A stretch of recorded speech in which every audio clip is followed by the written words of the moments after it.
Hari Om Shri Gurubhyo Namaha. Sadashiva Samharambham Shankaracharya Madhyamam Asmadacharya Paryantam Vande Guru Paramparam. Namaskara to all. This is your host Soumya and welcome everyone to another session from Indica Moksha on account of Global Festival of Oneness 2024.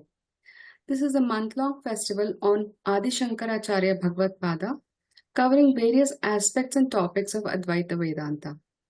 Today's topic is Vedanta's 4 Basic Practices by Swami Tyagananda ji. We are blessed by your presence. My humble pranams to you, Swamiji. Now let me introduce Swamiji. Swamiji joined Ramakrishna order at the monastery in Mumbai in 1976 after graduating from the University of Mumbai in India.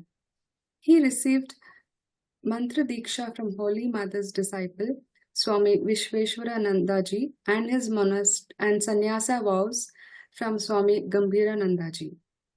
Besides Mumbai from 1976 to 80, Swamiji served in the monasteries at Belur Math from 1980 to 82, New Delhi from 82 to 83, and Chennai from 83 to 97, and thereafter was sent to Boston in 1998 to assist Swami Sarvagatananda ji.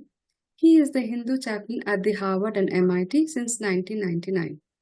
And after Sarvagatananda ji's retirement in 2002, he was appointed as the head of Vedanta Society in Boston. Tyagananda ji also has served as an editor of the English journal Vedanta Kesari for 11 years and has written, translated, and edited 14 books. He writes a fortnightly blog also, and his talks are also available as audio podcasts. He has presented papers at academic conferences, and he gives lectures and classes at the Vedanta Society as well as at MIT, Harvard, and also on invitation in other colleges and religious groups in North America. With that introduction, over to you, Swamiji.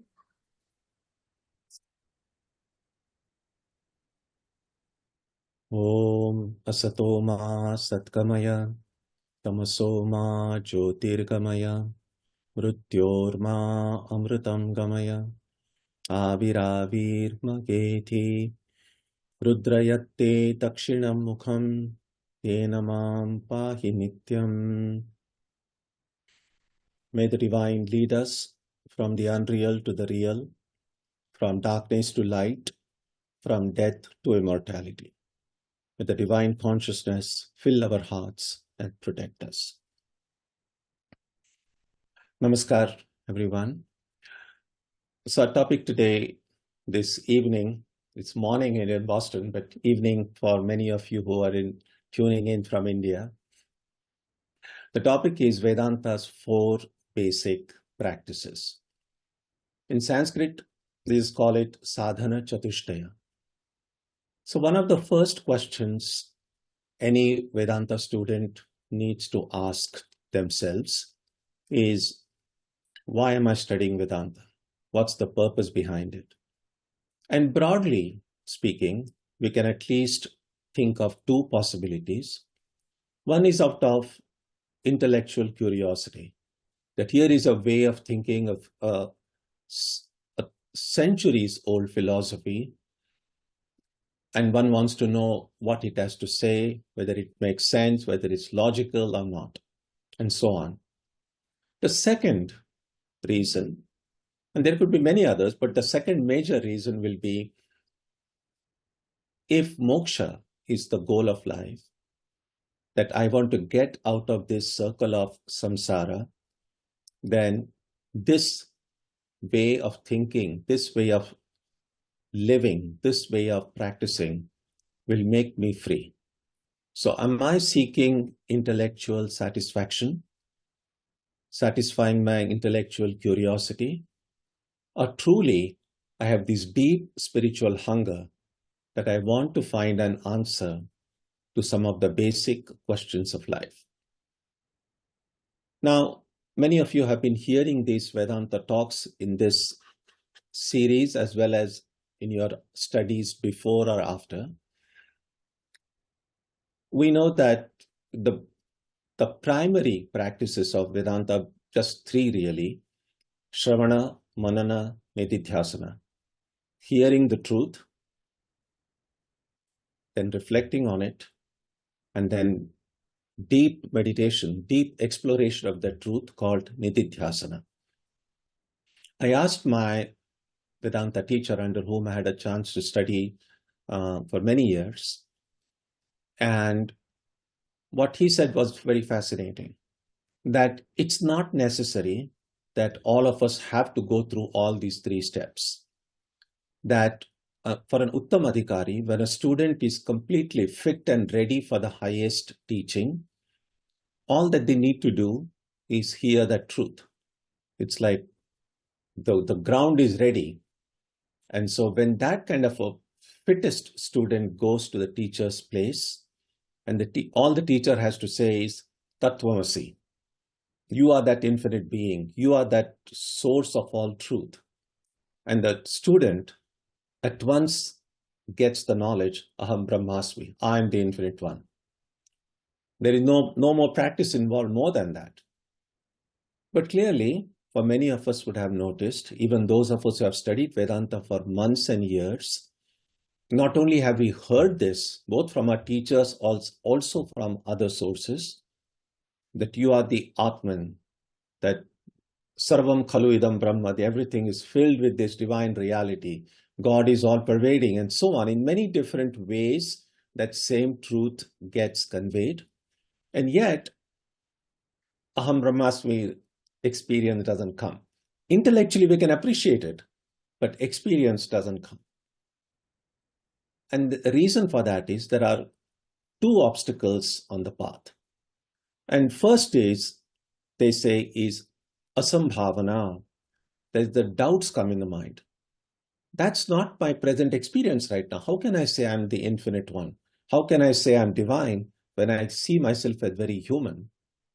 And that doubt, those doubts won't go. And until that doubt remains, I won't get that anubhuti, that experience.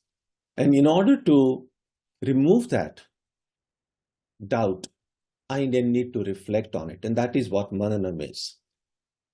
Now, as a result of deep reflection, in some students, the doubts may disappear and then they may become enlightened. But there are some of us who may keep on reflecting. Some doubts will go. Perhaps most doubts will go. But still, we might say, I don't have any doubt. And yet, that's not what I'm experiencing. Because then there is this second obstacle that comes, viparita buddhi, that my experience is very different right now, even though intellectually I don't have any more doubts about it. And therefore, that to remove that contrary experience that I have to then do nididhyasana. So these are just the three steps. Manana, nididhyasana.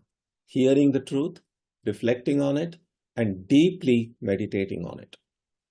Now, what is the quality of Shravana? What is the quality of Manana? What is the quality of Nididhyasana? Will vary from person to person. And the reason it varies is that every one of us is not equally fit. We know that when we go to study in school, usually there'll be 20, 30, 40, 50 students in every classroom. And although we have the same teacher, the same lessons are taught, not every student does equally well. That's why different students get different grades.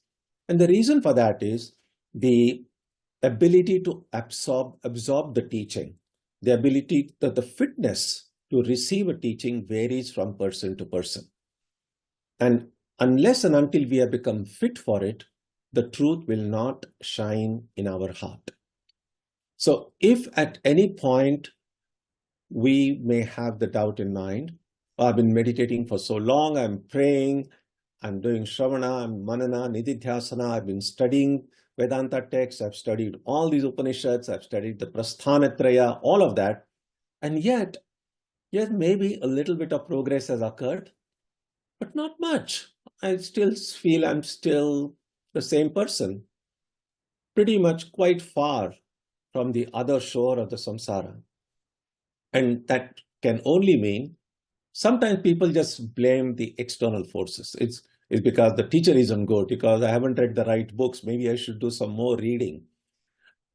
Some of that may be true, but usually the reason is I need to make myself more fit. And so that fitness, adhikara, a fit student is called an adhikari. Now, in order for me to be a fit student, among the different qualities I need to have, the books often mention the need to have these 4 basic practices. They are called, as I said, sadhana chatushtaya. The 4 practices are, again, for many of you, I'm not saying anything new. Many of you have been studying Vedanta, would have read this a lot of times. So this is just an opportunity to revisit some of the things that we already know about. So the 4 practices are, first is Viveka, second is Vairagya, third is called, it's a set of 6 practices or treasures. They're called Samadhi, Shat-sampatti, and the last one is Mumukshutva. So what I hope to do in the next few minutes is to briefly go over all these 4 and to give us an opportunity to reflect once again whether how much of a headway we have made in trying to incorporate these practices in our lives. And the first is Viveka. Viveka often gets translated in English as discrimination. Now, it's a good translation, except that the word has a negative connotation when it is used in common conversations. So while we might say discriminate between the right and the wrong, which is a good thing, but in workplaces, etc., nowadays, we will say no discrimination, we look upon all equally. So the discrimination can be seen in a positive way or a negative way. And therefore, a better word to translate Viveka is discernment. And that is always the first thing. I would often like to think about Viveka, and a better translation, it's not a literal translation, but it conveys the idea more accurately. Viveka, I just see it as looking deeply. We know that if I see things from a distance, if I give only a superficial look, I will not get all the nuances. So when I look at a tree from afar, I just see a tree. But if I go a little closer, I might be able to see its branches, its leaves, what kind of leaves it has. If I go still closer, I might be able to see that the subtle variation in shape between the different leaves, the shade of green it has. I might be able to look at the flowers.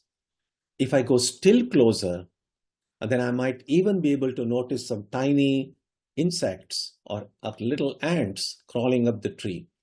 So depending on how deeply and how closely I look at a tree, I begin to see things that were not apparent to me from distance.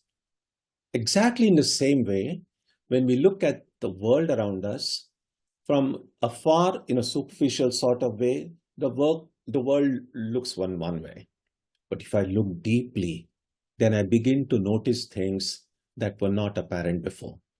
Then I begin to see that certain things in the world can be classified as good. That is, they are positive, they are healthy. Certain other things are not good, not healthy, very negative. Certain things bring me joy. Certain things bring me pain. Certain things are real. Certain things only appear to be real. So all these finer points about existence itself, distinguishing, analyzing things between good and bad, healthy, unhealthy, real and illusory, all these distinctions become clear only when we look at things deeply. So Viveka is one of the most important practices, but also the first thing, because first I need to look at things deeply. Now, what happens is this. When I start looking at things deeply, sometimes I begin to notice things I had not noticed before, but I also begin to ask the kind of questions I may not have asked before. So in the beginning, we just assumed the world is out there because I'm seeing it. But then when we begin to look deeply and think deeply, then we start questioning, not only about the nature of the world itself, but the nature of the one who is perceiving this world.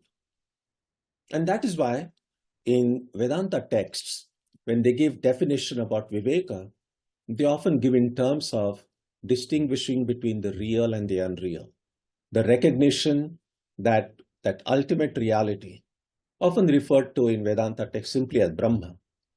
And Brahma again is clearly to be distinguished from the Brahma of the Trimurti, Brahma, Vishnu, Maheshwara. But this Brahman is different from that Brahma. And it's not really the name of any person. It just simply means the infinite one. And so it's beyond gender, beyond personalities. And so what the texts say is, if we look deeply, we will be able to distinguish between what is real, that Brahman alone is real, and everything else is an appearance.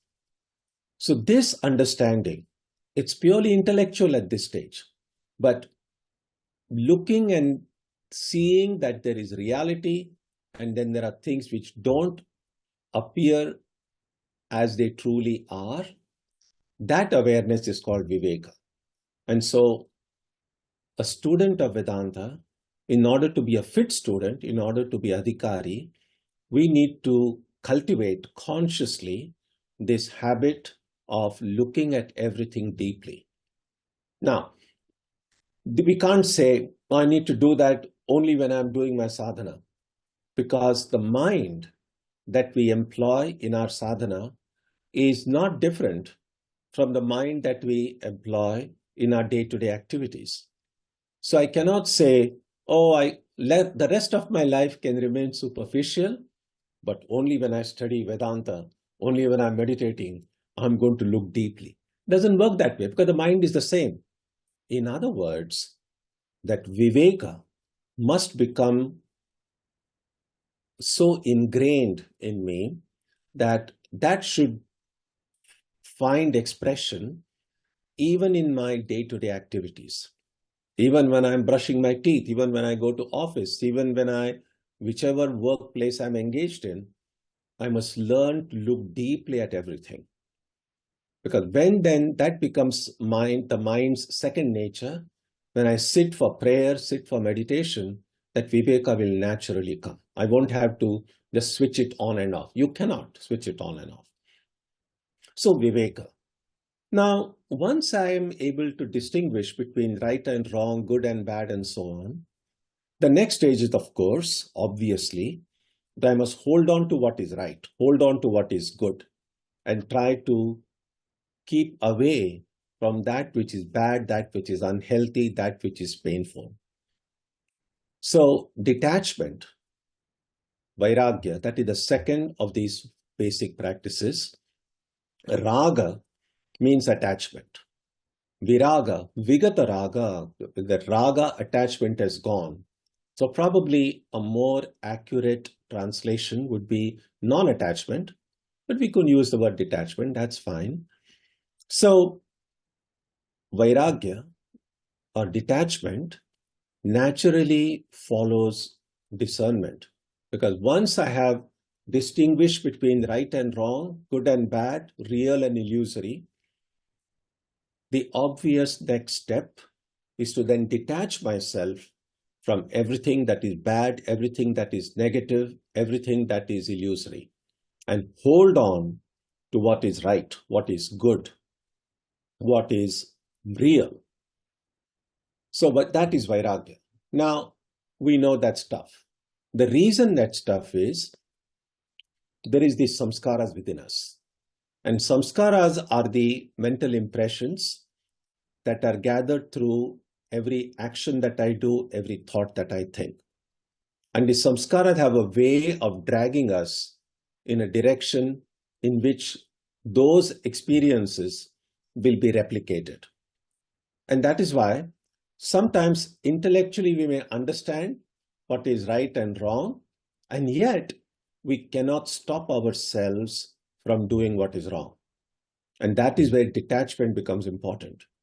We know that not every mistake we make, we do that mistake because we didn't know what the right thing was.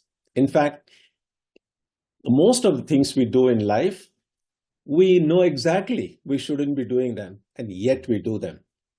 And that's where detachment, Vairagya takes. I have to be conscious, I have to be alert that whatever I have learned through my Viveka, I must practice it through practicing Vairagya. Not keeping away from everything.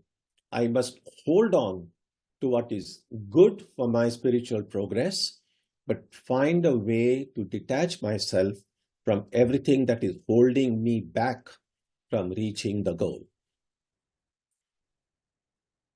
Now, sometimes people say that, oh, I try to meditate and there is so much distraction. My mind goes here and there. Think about the difficulty in the process. We know from what we read in books about the joys in heaven, the joy in Brahmaloka and the joys in the different swargas is infinitely more powerful than the joys in the world around us here. If I am getting distracted by these joys around me here, and I'm not able to focus my attention on the truth, what hope do I have? After I die, and if I go to one of these swargas, I'm never going to be able to control myself there. And that's why many of these ancient texts, when they try to give definition of Vairagya, they say that even the joys in this highest heaven should appear as kakavishta, as an excreta of a crow. None of us gets attracted to the excreta of a crow. There are things in this life, there is terrible, dirty, offensive, smelling things that we find by the roadside. None of us feels attracted towards them. But there are other things we feel attracted towards. Now, what these texts say is even this highest heaven, the joys of highest heaven, let alone the joys in this world, they should appear as this most offensive kakavishta, or anything that is vishta, that is like an excreta. That kind of a recognition is what Vairagya means. And the best way to bring about that detachment in our lives is to attach ourselves to something that is good. Sri Ramakrishna Paramahamsa, the teacher of Swami Vivekananda, he used to say something very obvious, but something that we don't often recognize, that the more I go towards the east, the farther I will be from the west. Exactly in the same way, if I want to keep away from unreal things, illusory things, things that bring me a lot more suffering in life, I then need to start moving towards something that is real, something that is truly joyful, something that is the source of all freedom, purity, and perfection. And that is it. If I attach myself to God in whichever way I think of the divine being, then it becomes so much more easier to detach myself from everything else. And that's why Viveka and Vairagya go together. Because simply making analysis and not doing anything about it is pointless. It's almost like you start, in order to cook, you gather all the ingredients, you chop the vegetables, you throw away all the unnecessary things, and then you don't know anything about it. Now, what's the point? So Viveka becomes meaningful only if it is followed by Vairagya. So Viveka and Vairagya both go together. Simply Viveka is pointless. Simply Vairagya is rudderless, because what am I going to detach myself from? So both Viveka and Vairagya, when they go together, they become a very powerful practice. Now these two then lead to the third of the sadhana, third of the four basic practices. And the books, they call it simply as a Samadhi Shat-sampatti or Shat-sampatti, 6 treasures. Now, the 6 treasures of sampatti are really 6 practices. Now, why have they been just clubbed together as one sadhana? And the reason for that is, if we think about it a little bit, we will discover that each of these 6 practices in this Shat-sampatti, they mutually depend on one another. They cannot do so much just by themselves. They stand together. And that's why they have been clubbed together as one sadhana. Now, it's very simple. We'll take a quick look at each of those 6 ones. The first one is called Shama. Shama means restraining the mind, disciplining the mind. Now, the mind is clearly different from the body. But the question often comes is, how best can we define what the mind is? And I found it helpful to think of the mind as the subtle part of our personality. The human personality that we have, that which is visible, tangible, is clearly the human body. But beyond the body, there are other parts of my personality that are subtle, that are not visible. And a mind is that subtle part. Mind is that part which no surgeon will find if the body is cut open. Now, the mind itself, the better word really, and that's the word used in many of the Vedanta Shastras, they call it antakarana. Antah means inner. Karana means an instrument. So, in order to get things, we have this body, which is a Bhashya karana, an external visible instrument that gets things done. Similarly, we have an inner, invisible instrument. So, Antah, inner, Karana, inner instrument. So, that is the better word. And now, when this inner instrument, it weighs the pros and cons of things, when it has these different options and tries to think about them, then it's called the mind. In Sanskrit, it's called manas. Now, when the same inner instrument takes decisions. So, while defining them, books say, Sankalpa Vikalpatmikam Manaha. That with Sankalpa Vikalpa, weighs the pros and cons, the different options available. Then, Nishchayatmika Buddhihi.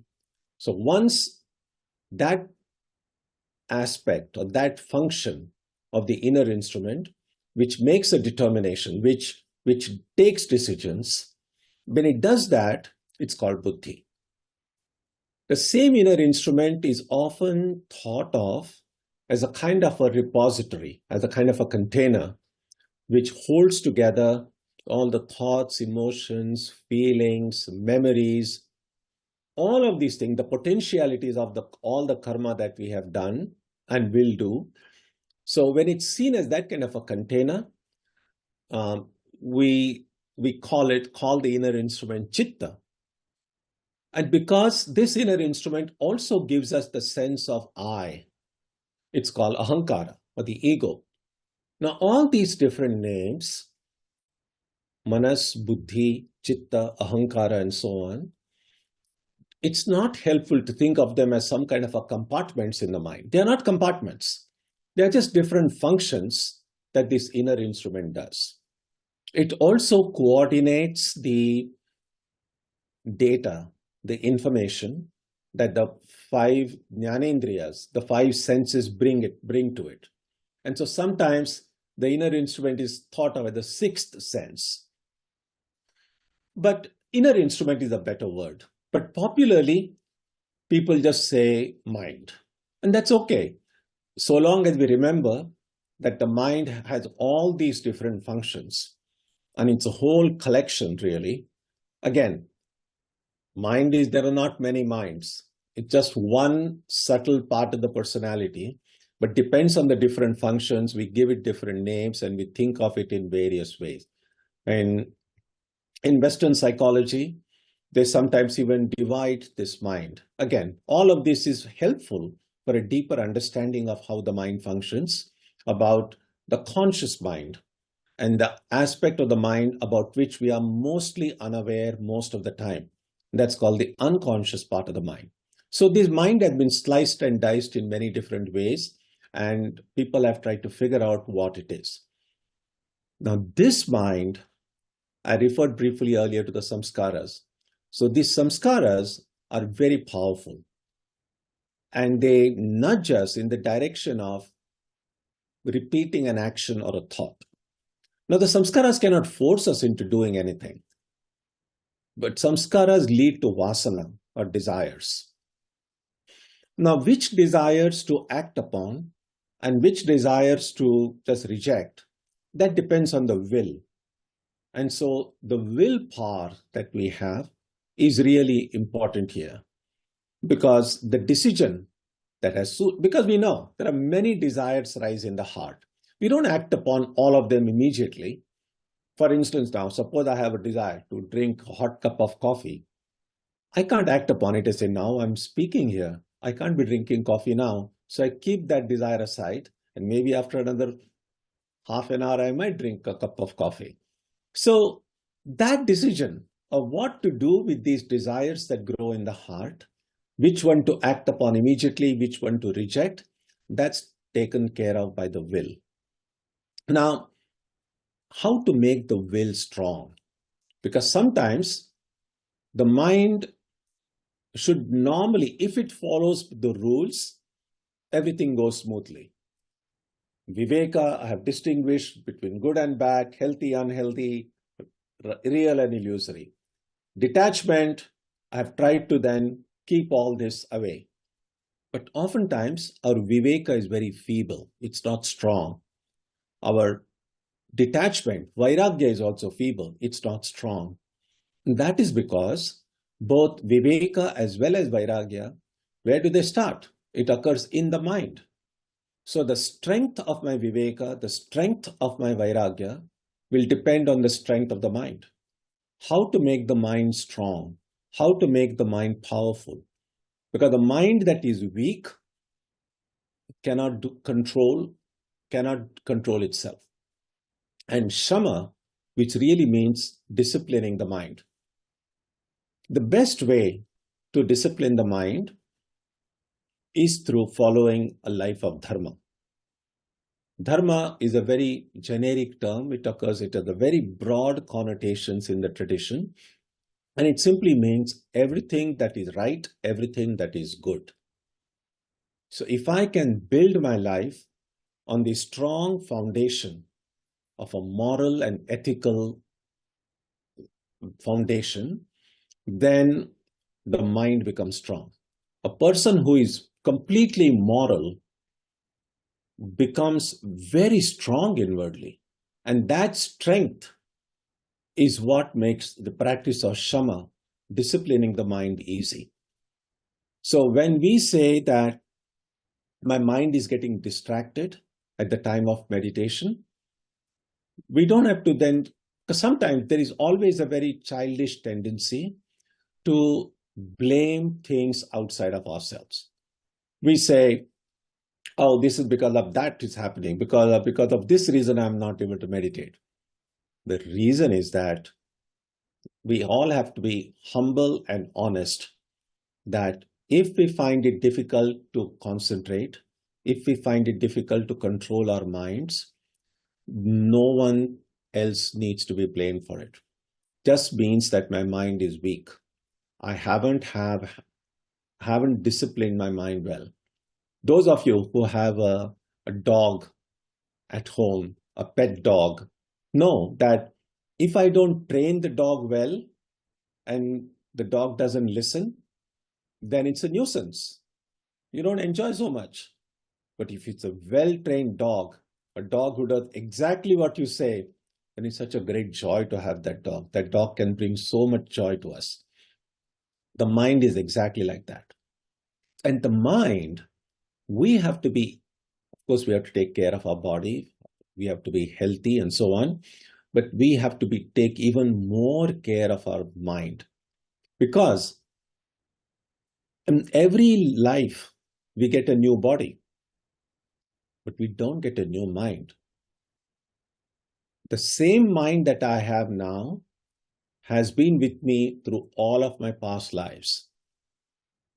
And if I'm born again and again, and we all will be born again and again, unless and until we attain moksha, then this mind is going to be with me in my future births as well. And therefore, it makes sense to take greater care of the mind. Sometimes people think that, oh, this life is unbearable. And some people think the best way out is to commit suicide and be free from all this. Actually, no, we're not being free from anything. Because, yes, the body will go. I will get another body. No guarantee whether that will be a human body. No guarantee also that the circumstances in which I will be born in a future birth will be as good as they are now. They could be far worse. And most of all, in the same mind. So if I have a troubled mind, a disturbed mind now, dying or committing suicide doesn't solve the problem. But the same troubled mind is going to continue with me. I need to find a way to discipline the mind. It's very urgent. And that's why it's a part of this Samadhi Shat-sampatti. The first is Shama, controlling the mind, disciplining the mind. So when the mind is disciplined, then Viveka and Vairagya both become better. So Vivek, Vairagya and Shama, they all are connected again. In fact, all of these sadhanas in the sadhana chatushraya are connected with one another. Let's look at the next one, Dhamma. Dhamma is disciplining the senses. Senses often get described in books as the imagery we find in the Kathopanishad is of horses. Horses that are a horse. Just think about a horse carriage with 5 horses, and they are running along this road. The path is the world, and these horses are running along. Now, these horses need to be controlled. In the imagery that we find in the Kathopanishad, the reins that hold these horses is the mind. And the one who is holding the reins, that's buddhi. And the boss or the owner of the chariot is the Atman. That's the real me. And then the Upanishad goes on to show how if these horses are under control, if the mind, the reins are held tight by the buddhi, then it's a great journey. It's not a journey into the external world, it's a journey into the internal world, to the more subtler, deeper, truer depths of our own personality. And therefore, Dhamma means controlling these horses. The same method applies, that building my life on a strong ethical and moral foundation. In fact, if we want to be a genuine spiritual seekers, we first have to become moral and ethical beings. Now, it's possible to be a moral, ethical person and yet not be a religious person. That's possible. So just because someone is a Nastika, someone doesn't believe in God or doesn't believe in Shastras, we cannot immediately conclude that that person is immoral. Because morality and spirituality are connected, but it's possible to be moral without being spiritual or religious. So morality is the foundation. But the reverse is not true. I cannot say, oh, I'm a very spiritual person, I'm a very religious person. I don't care so much for morality. That doesn't work. So without morality and without ethics, one cannot be spiritual. And therefore, Vedanta students have to ask themselves that question. If I sometimes wonder why these Vedantic truths that I have been studying for years and years and years haven't transformed themselves into an anubhuti, into an experience, and that is because I need to strengthen my moral foundation. And it could be as simple as how truthful I am, how honest I am. Sri Ramakrishna used to say that truthfulness is the austerity for the Kali Yuga. Yes, most of us are truthful most of the time.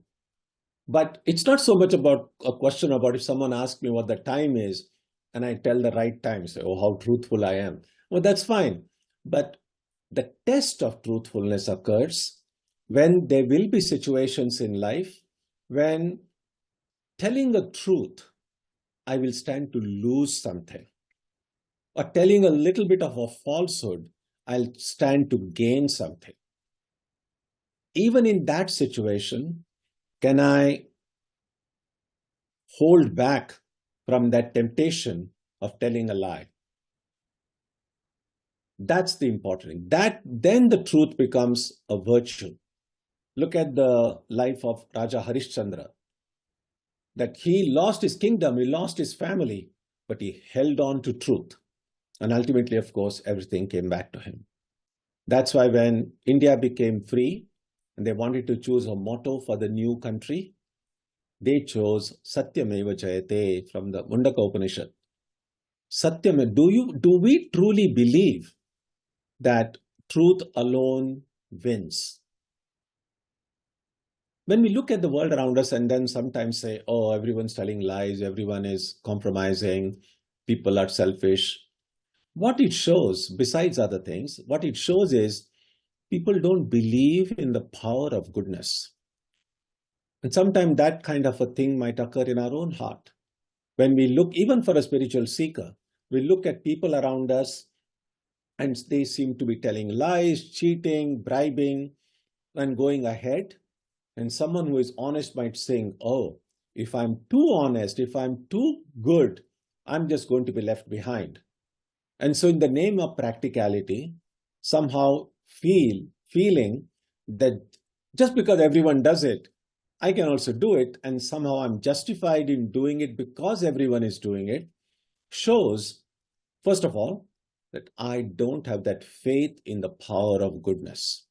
So if Satyameva Jayate, even in sometimes in short term, I might stand to lose something if I can still hold on to truth. That is how the Shama and Dhamma become truly forces that will protect me, that will make me a true student of Vedanta, that will make me a true adhikari. And then Shravana, Manana, Nididhyasana will make sense. Third is Uparati, that even a mind and the senses which is controlled, sometimes in spite of that control, they might still be attracted or go towards things they shouldn't go to. Then Uparati means having the ability to bring them back and not allow them to get out of control. So that is Uparati. The next one is Titiksha, or forbearance. This is so important because, yes, there are difficult situations in life and we need to stop them, we need to overcome them, we need to find a way to get out of them. But there are sometimes, there are a lot of things happening which are beyond our control. Climate, for instance. The planet is getting warmer. And what can you do? Well, you can put on AC, you can try everything. Yet, the suffering by excessive heat, many people are not able to bear heat. There's nothing you can do. Well, one thing most of us do, we can keep on complaining and grumbling and blaming and so on. But that doesn't solve the problem. That doesn't reduce the heat. In such cases, the more we complain, the more we grumble, the more we get upset by these things, the more I'm going to forget the main purpose of my life. The main purpose of my life for a student of Vedanta, for an adhikari, is to realize the truth of Vedanta. And the more I grumble, the more I'm forgetting that truth. And that's why forbearance, titiksha, Shankaracharya ji has a beautiful way of describing it in his Viveka Chudamani. Sahanam sarvadukkhanam apratikara purvakam chinta vilaparahitam sa titiksha nigadyate. So, apratikara, don't try, of course, if you can try to remove the cause of suffering, do so. But when you know it's beyond you, don't even make these futile attempts. Chinta vilaparahitam, no chinta, no vilap. If I can do that and keep my mind contented, then I'm a fit student of Vedanta. Next is samadhana. Samadhana means samyak rupena adhana, putting concentration.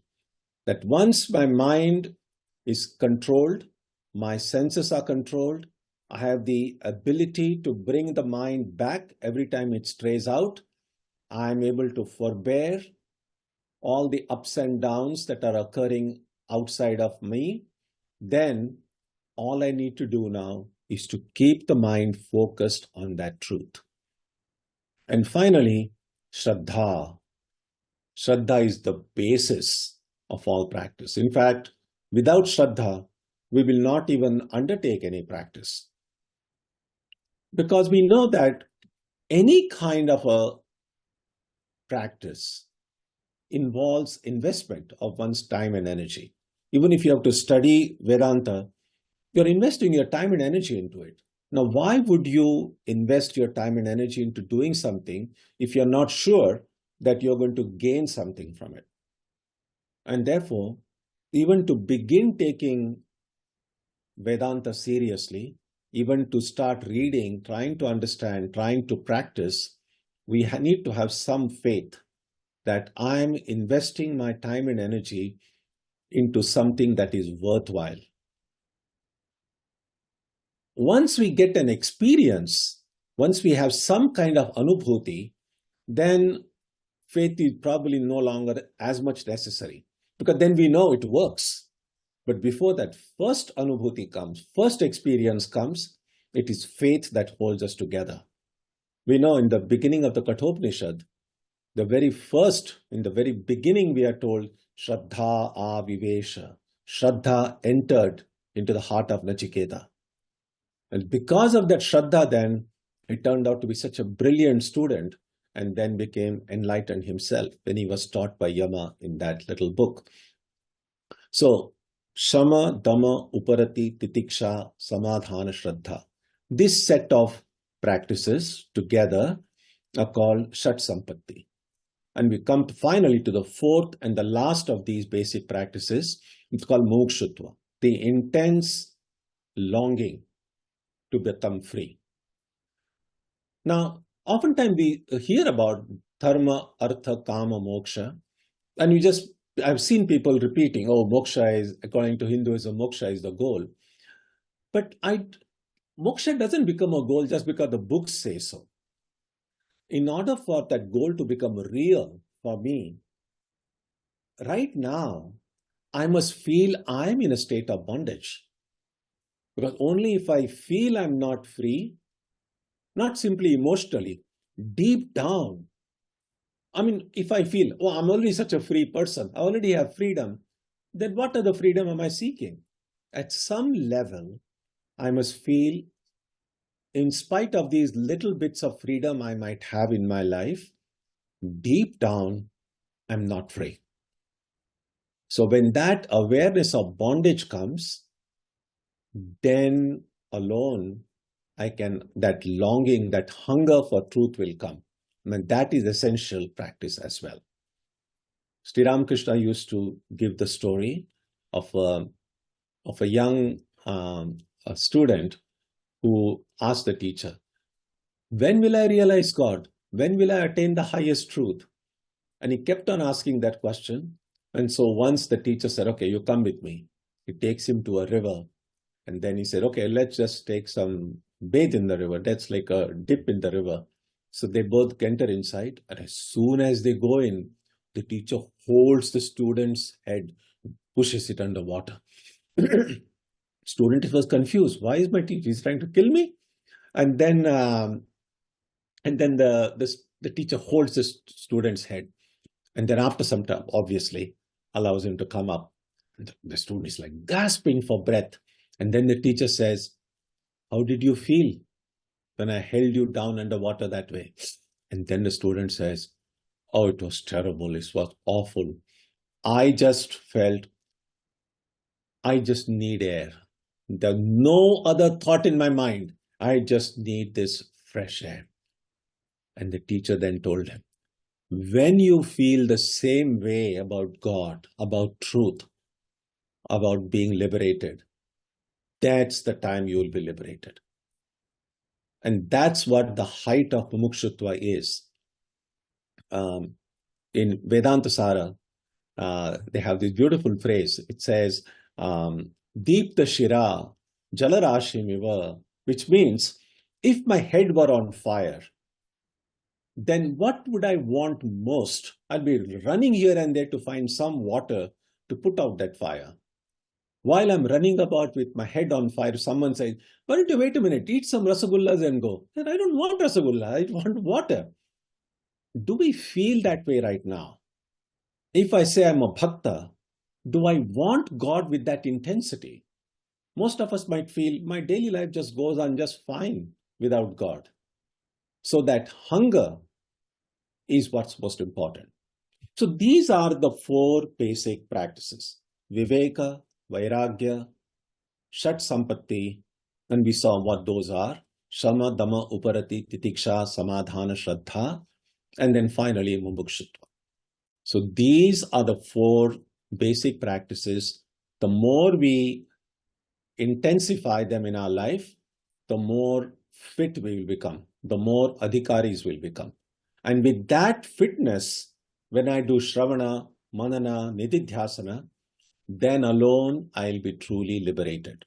So what I will try to do is very quickly tell you one story before I close. And so this is the story told to me by one of our very old Swamis. He's no more. His name was Swami Pujyanandaji Maharaj when I was in the Ramakrishna Ashrama in Mumbai many years ago in the 70s. And so this is the story he said. So very quickly, so here is this young medical graduate. He's just begun his practice. And the very first patient he treats dies.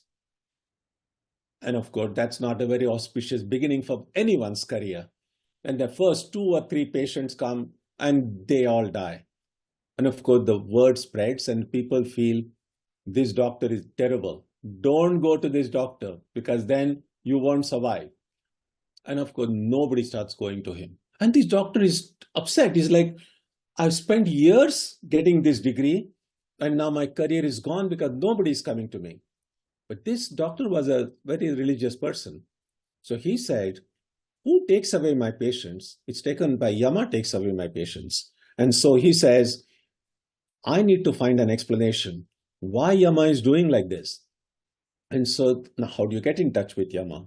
So he says, well, let me do repeat Yama's mantra, because we know that if we repeat the mantra, then the deity appears before us. And so somehow he manages to get Yama's mantra and starts repeating to him. Now, hardly anyone has Yama as their Ishtadevata. So Yama is surprised. There's one bhakta he has got. Most of us don't want to look at Yama's face. We hope that Yama doesn't knock at our door quickly. And here is this person wanting to see Yama. So Yama immediately becomes so happy. Finally, one devotee has come. So he appears before this young doctor and says, what do you want? The doctor says, all I want is one explanation. Why are you taking away my patients? And Yama says, you're a fool. Don't take the cases of those who are going to die. Just reject them. Then the doctor says, how am I going to know in advance? I take it with good faith that I'll be able to make them all right. And then the Yama said, because I'm pleased with you, I'll give you a special power. That next time, anytime a patient comes, I will be there also. But I'll be invisible. Only you can see me. If you see me standing near the feet of the patient, that means the patient is going to die. Don't take that case. Just say you are busy. If you see me standing near the head of that patient, then you take that case. Whatever medicine you give, he is going to be all right. And so the doctor said, okay, I'll give it a try. And then next time a patient, he goes to a hospital, he finds there is one patient, all the doctors have given hope. They say, koi bachega nahi, he is not going to survive. Then this doctor goes and he finds Yama standing near the head of that patient. And the doctor said, I will make him all right. And he gives him medicine and he becomes all right. And everybody is surprised. They say, no other doctor could make him well. This doctor did it. And the faith grows. So he started following that great trick. And whenever he found Yama standing near the feet, he wouldn't accept the case. But he didn't tell anyone that he was seeing all this. And therefore, his reputation grew. People knew that if this doctor takes the case, you're definitely going to be all right.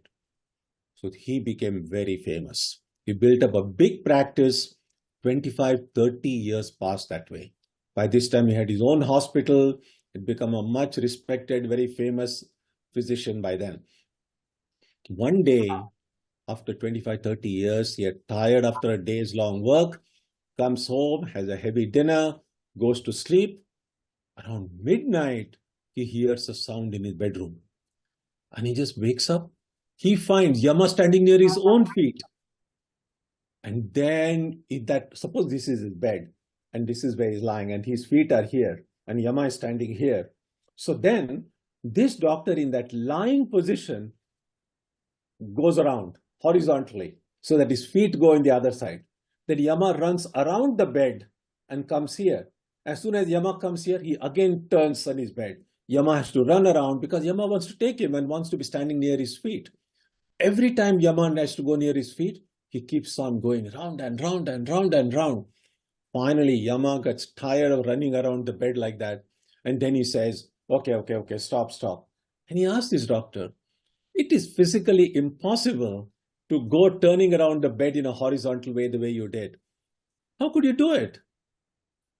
Then the doctor said, look, 25 years ago, when you gave me this blessing that you will come invisibly and help me in my practice, I knew one day will come when you will be standing near my own feet.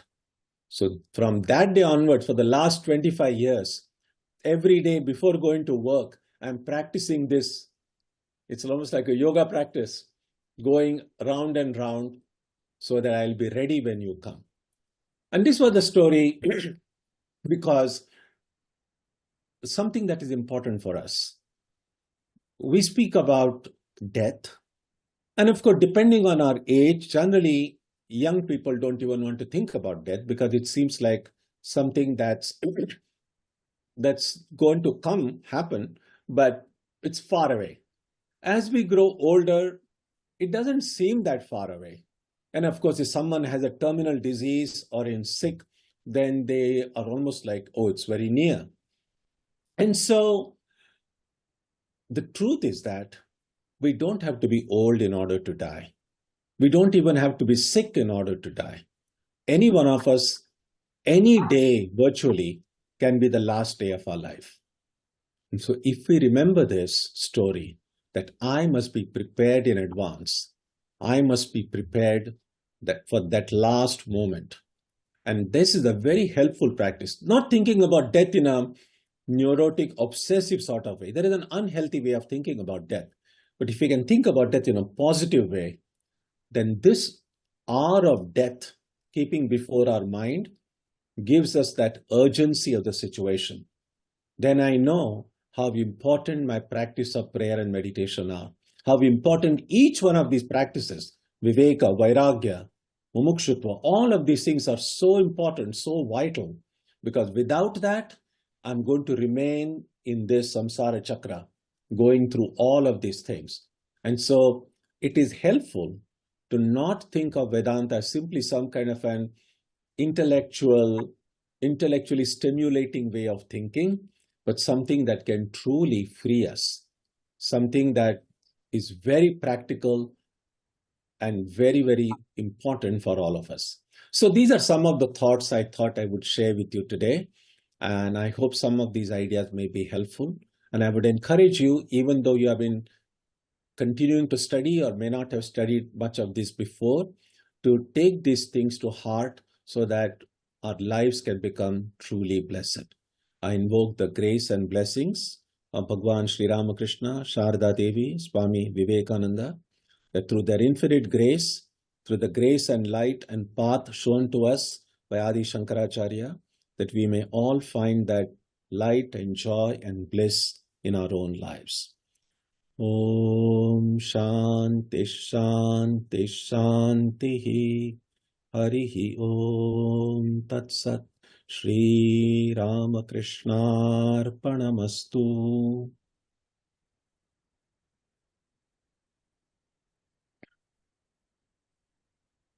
Thank you, Swamiji, for that crisp and inspiring talk on Sadhana Chatushtaya, Vedanta's 4 basic practice for seeking moksha, and guiding us on how our adhikari can realize the truth. Thank you so much. I also thank the viewers for your participation. Please join us for tomorrow's morning session from 7 to 8. Can we have the flyer? The topic for tomorrow's morning session is Gita Upaghot Bhashya, A Call to Dharma Battlefield Within, by Vidwan Shankara Ramana Sharmaji. Sarve bhavantu sukinaha, sarve santu niramayaha, sarve bhadrani pashyantu, ma kaschit dukkha bhag bhavet. Om Shanti Shanti Shanti. Om Shri Gurubhyo Namaha.